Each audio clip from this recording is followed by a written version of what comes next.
Kalian pasti tahu kan mouse gaming Inno series dari Vortex series. Mulai dari kemunculan Inno X1 yang pertama sampai Inno X2 yang kemarin sudah sampai versi 4K 8K-nya. Nah, sekarang mereka sudah merilis lagi untuk Inno X2 ini dengan seri refresh terbarunya mereka dengan masih menggunakan nama Inno X2, yakni dengan embel-embel versi kedua nih, alias Inno X2 V2. Kira-kira seperti apa pendapatku tentang mouse yang satu ini, tentang refresh produk yang satu ini? Buat yang tertarik bisa tonton terus videonya sampai selesai ya.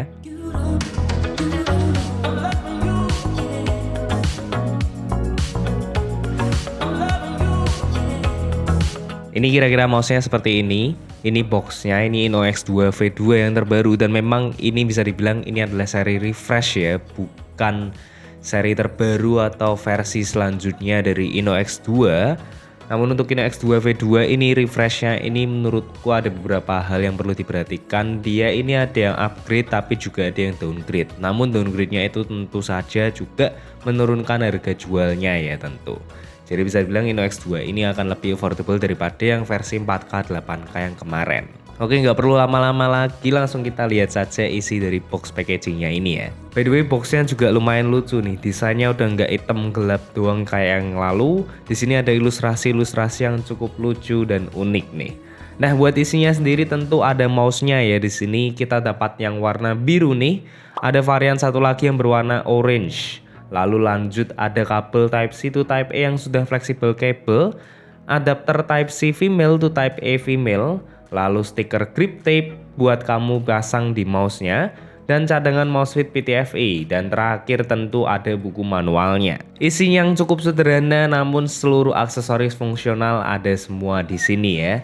Nice one sekali buat Vortex series. Nah, buat harganya sendiri Inno X2 V2 ini mungkin kalian juga sudah ada yang tahu ya. Inno X2 V2 ini dibanderol di angka 500 ribuan atau lebih tepatnya di sini kita menjualnya dengan harga Rp525.000 nih untuk Inno X2 V2 ini. Jadi memang bisa dibilang kalau terlihat dari harga yang diberikan dia tidak setinggi Inno X2 yang versi 4K 8K yang lalu. Dan memang untuk stoknya sendiri sudah sangatlah menipis ya untuk Inno X2 8K 4K itu. Nah, kita bahas dulu dari yang di-upgrade untuk Inno X2 V2 ini nih. Mostly yang di-upgrade dari mouse ini adalah tampilan permukaan fisik dan juga beratnya. Inno X2 V2 ini diklaim memiliki permukaan yang lebih grippy atau lebih keset nih di permukaan jari kita. Dan memang saat aku coba untuk Inno X2 V2 ini memang dia memberikan permukaan matte finishing yang lebih grippy, lebih halus tapi tidak licin sama sekali. Ini nggak perlu pakai grip tape pun harusnya jari-jari kalian nggak bakal mudah lepas dari mouse yang satu ini. Lanjut buat beratnya sendiri, sebenarnya selisih berat yang diberikan oleh refresher baru ini tidak terlalu besar ya. Ya lumayan lah, ada di angka 8 gram yang mana untuk yang lalu itu ada di angka 60 gram. Sedangkan untuk Inno X2 V2 ini sekarang ada di kisaran angka 52 gram saja untuk beratnya. Dan kontribusi bebannya pun dia juga lebih seimbang, yang mana berat yang lebih balance ini mungkin akan cocok buat kalian yang suka dengan style grip fingertip ya. Nah, overall sih itu aja upgrade-nya untuk Inno X2 V2 ini. Sisanya sih kebanyakan masih sama. Apalagi kalau kita melihat dari bentuknya saja nih. Secara shape dia masih menggunakan ambidextrous yang simetris. Secara dimensi ukurannya pun juga sama persis dengan versi sebelumnya. Dan pastinya walaupun tadi aku bilang bisa buat fingertip grip ya, menurutku Inno X2 ini masih terbaik gripnya itu ada di claw grip maupun palm grip nih.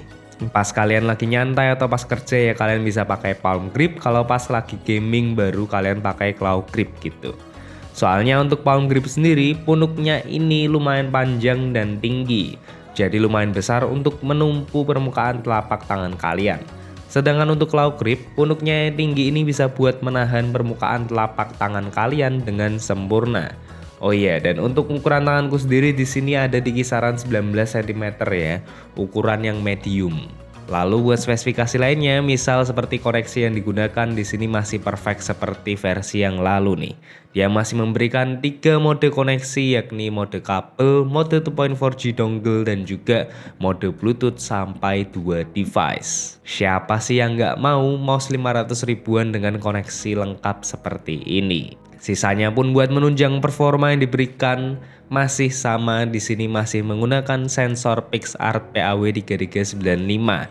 Sensor yang sudah kayak kacang goreng ini nih, karena banyak banget dipakai di banyak mouse gaming lainnya juga. Dan memang secara performa yang diberikan sensor PixArt PAW3395 sudah terkenal dengan performanya yang sangatlah baik.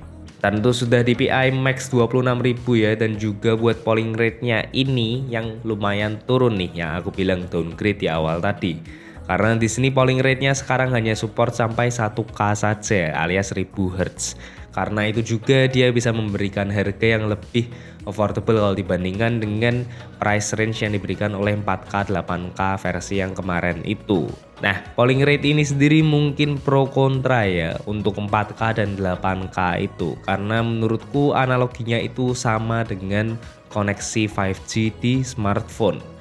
Bisa dibilang internet 5G di smartphone itu sekarang sudah banyak sekali ya smartphone yang menyediakan spesifikasi dengan internet 5G. Namun untuk internetnya sendiri 5G belum menyebar secara luas di tempat kita tinggal. Begitupun juga dengan pengimplementasian teknologi 4K atau 8K ini. Secara penggunaan teknologi 4K atau 8K itu belum bisa kita gunakan secara maksimal di teknologi yang ada untuk saat ini ya sebenarnya. Jadi seharusnya polling rate 1000 Hz itu sudah sangatlah mencukupi untuk kebutuhan gaming kita. Nah, kalau buat switchnya sendiri di sini menggunakan Huano Blue Shell Pink Dot dengan 80 juta kali klik. Lalu TTC encoder 11 mm buat scroll wheel-nya. Nih, buat suara kliknya yang kayak gini nih.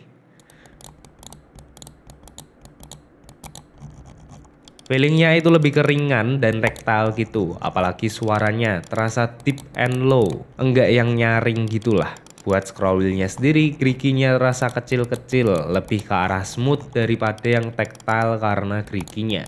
Cukup satisfying nih buat kualitas switch dan scroll wheel-nya. Oh iya, dan tentu saja untuk Ino-X2 V2 ini sudah ada software-nya ya. Dan sepertinya untuk softwarenya ini hanya works untuk operation system Windows saja ya. Dan yang bisa kalian atur di sini tentu saja kalian bisa mengatur mulai dari DPI, polling rate, lift of distance, ripple control, angle snapping, motion syncs, dan ada sleep time juga nih bisa kalian atur. Lalu tentu juga ada makro. Secara interface memang sederhana namun cukup mudah untuk dipahami. Dan dari spesifikasi yang diberikan, pengalaman yang didapatkan sudah sangatlah baik nih untuk Ino-X2 V2 ini. Di sini aku mencobanya dengan gaming santai dulu nih, yaitu bermain Genshin Impact. Performa switchnya ini sangatlah responsif. Nggak ada delay sama sekali buat dipakai buat spam attack, dan buat klik tahan di charge attack pun juga terasa asik. Tidak ada problem sama sekali saat mouse ini diajak bermain game Genshin Impact. Lalu tentu selanjutnya aku coba juga di CS2, as usual berjalan dengan baik sekali mouse ini. Performanya terasa cekatan dan akurat. Di sini aku cuman pakai settingan DPI di 4500 DPI dan polling rate 1K. Lalu pakai buat quick flick ke kanan kiri sudah pas buatku. Lalu buat membidik musuh pun sangat mudah untuk dikendalikan ya akurasinya. Lalu buat spam shoot pakai dual beretta pun sangatlah mudah. Switchnya ini terasa responsif lagi ya untuk di game ini. Secara grip dan beban pun terasa, dan nilai plusnya juga, terutama karena beratnya yang 52 gram dengan size yang cukup besar ini memberikan feel yang terasa ringan, namun mouse-nya enggak ringkih. Digerakin dengan lincah pun mouse-nya terasa pas sekali. Ino-X2 V2 ini tentu bakal bisa diajak gaming kompetitif apapun itu menurutku. Nah, jadi bisa dibilang Ino-X2 V2 ini masih sangat bisa menjaga reputasi yang sudah dibentuk oleh Ino-X2 yang lalu. Performa yang diberikan masih sangatlah baik, fitur-fitur dan juga spesifikasi pendukung lainnya pun juga masih sangatlah lengkap untuk Ino-X2 V2 ini. Bisa dibilang ini adalah mouse gaming 500 ribuan yang terbaik yang bisa kalian dapatkan untuk saat ini.